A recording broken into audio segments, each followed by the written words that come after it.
So Michael Jackson versus Chris Brown. This is an argument I'm so tired of seeing on social media.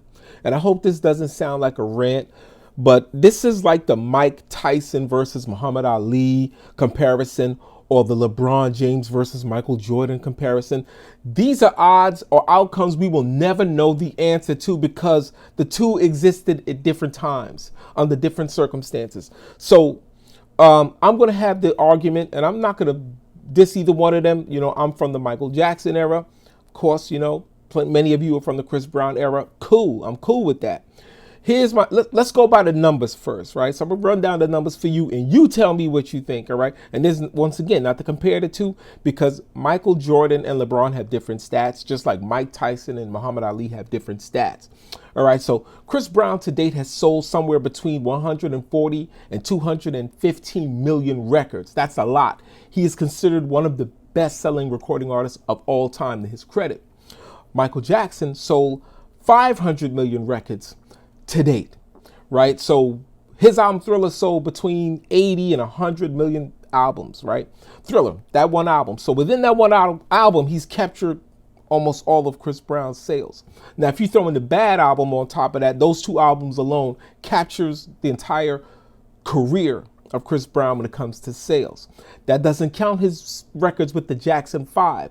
The Jackson 5 alone sold over 100 million albums, right? His Bad album, Dangerous album, both those albums sold over 30 million each.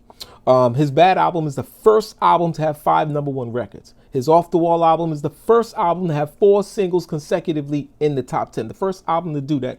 His album History is the biggest selling double album of all time.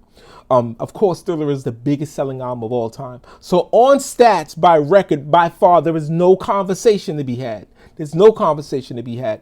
Now, if you want to talk about performing, we can have that argument.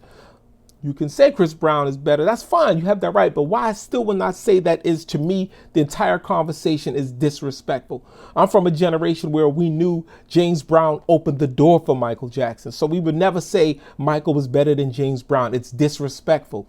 James paved the way for him. Michael paved the way for Chris. There's no reason to even make that comparison. It is disrespectful. You would never see, I've never heard anyone say Maroon 5 is the next Beatles, or Justin Timberlake is the new Elvis, or Justin Bieber is the new Elvis. You would never hear that. Is blasphemy to even say that. Or Taylor Swift is the new Madonna. It is blasphemy to even say that in some spaces. So in this space, in the R&B space, the community space, whatever you want to call it, in the pops, whatever space you want to call it, this shouldn't even be a conversation. It's disrespectful to both men. It shouldn't even be a conversation. But I know some of you hot Cheetos eating, rolling up every weekend folks, you can't help yourselves. Maybe this conversation is over your head. But again, please like, share, subscribe, and comment. I would love to know what you think. But I don't ever want to hear this debate again, because it should not be had, period. Thank you.